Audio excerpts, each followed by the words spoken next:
இப்போ பிறந்த குழந்தைகள் வந்து பிறந்த உடனே அவங்களுக்கு நியூ பார்ன் பேபிஸ வந்து எத்தன தடவ ஃபீட் பண்ணணும் மதருக்கு தெரிய மாட்டேங்குது.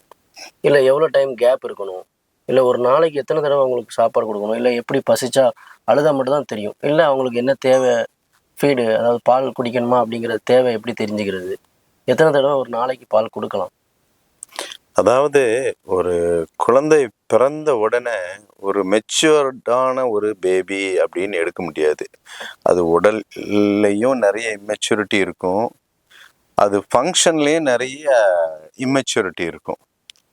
ஸோ ஒரு 6 மாத குழந்தைய பார்க்குற மாதிரி பிறந்த குழந்தைய நம்ம பார்க்க முடியாது. அந்த 6 மாத குழந்தை வந்து ரொம்ப மெச்சூர் ஆகிருக்கும். ஆனால் பிறந்த குழந்தை வந்து மெச்சூர் ஆகிறதுக்கு கொஞ்சம் டைம் எடுக்கும். ஸோ அது வரைக்கும் அதுக்கு சில ஷார்ட் ஃபால்ஸ் இருக்கும். அதை நம்ம புரிஞ்சுக்கிட்டோன்னா அதோட தேவைகள் அனைத்தையும் நம்ம பார்க்கலாம். இல்லாட்டா ஒவ்வொன்றுக்கும் நம்மளுக்கு ரொம்ப பயமாகவும் இருக்கும். இதை செய்கிறது சரியா, இது செய்கிறது தப்பா அப்படின்னு பயமாகவும் இருக்கும். ஸோ உதாரணத்துக்கு இப்போ நீங்கள் பால் கேட்குறீங்க. ஒரு 6 மாத குழந்தையா இருந்தால் 3 மணி நேரத்துக்கு ஒரு தடவை ஒரு பால் கொடுங்க அப்படின்னு சொல்லிடலாம். ஆனால் பிறந்த குழந்தைக்கு அங்கே தாய்ப்பால் சுரக்கிறதுக்கே நல்லா சுரந்து வர்றதுக்கே 1 வாரம் ஆகும், 10 நாள் ஆகும். ஸோ அதுக்கு 3 மணி நேரத்துக்கு ஒரு தடவை நம்ம வயிற்றுக்கு கொடுக்கணும்னு நினைக்கும் போது சில தாய்மார்களுக்கு இருக்கிற தாய்மார்கள் அதை வச்சு மேனேஜ் பண்ணிடுவாங்க. இல்லாத தாய்மார்கள் கொஞ்சம் கொஞ்சமாக சுரந்து வருது, மெதுவாக சுரந்து வரக்கூடிய தாய்மார்களுக்கு 3 மணி நேரத்துக்கு ஒரு தடவை உன் குழந்தைக்கு தாய்ப்பால் கொடுன்னா காணாமல் போயிடும். ஸோ அந்த மாதிரி சூழ்நிலையில் ஃபஸ்ட்டு 1 வீக்கில் 2 மணி நேரத்துக்கு ஒரு தடவை கொடுத்துக்கம்மா, இல்லை உன் பிள்ளை ரொம்ப அழுதுகிட்டு இருக்கிற சமயத்துலலாம் தூக்கி வச்சு கொடுத்துக்கம்மா அப்படின்னு சொன்னால் அது தேவையாதும் அது காமிக்கும்.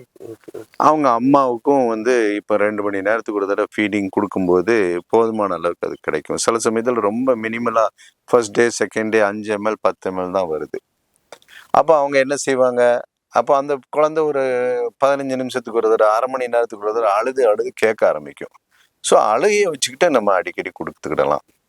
அதுக்கப்புறம் இந்த குழந்தை சப்பி குடிக்க ஆரம்பிக்கும் போதே அதுவே ஒரு ஸ்டிமுலஸாக மாறி தாய்க்கு அதிகமான பால் சுரக்க ஆரம்பிச்சிடும். ஸோ இனிஷியலாக தேவைக்கு தகுந்த மாதிரி நம்ம கொடுத்துக்கிடணும். அட்லீஸ்ட் மினிமம் 2 ஹவர்ஸ்க்கு ஒரு தடவை கொடுக்குறத பற்றி பார்க்கணும்.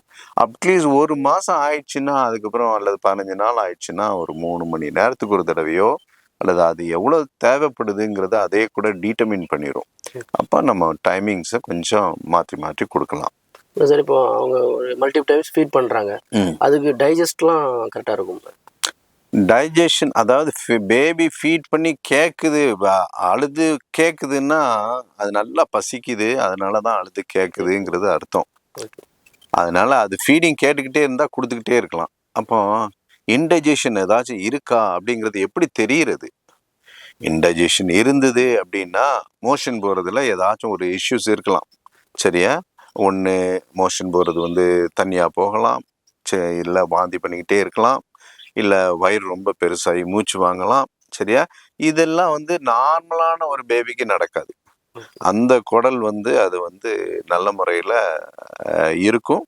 நல்லா ஃபீட் எடுத்தால் நல்லா டைஜஸ்ட் ஆகும். மோஷனை பார்த்தா நல்லா மஞ்சளாக போகும். நல்லா அதோட சாலிடிட்டி அல்லது அதோட கன்சிஸ்டன்சி நார்மலான ஒரு கன்சிஸ்டன்சியில் இருக்கும்.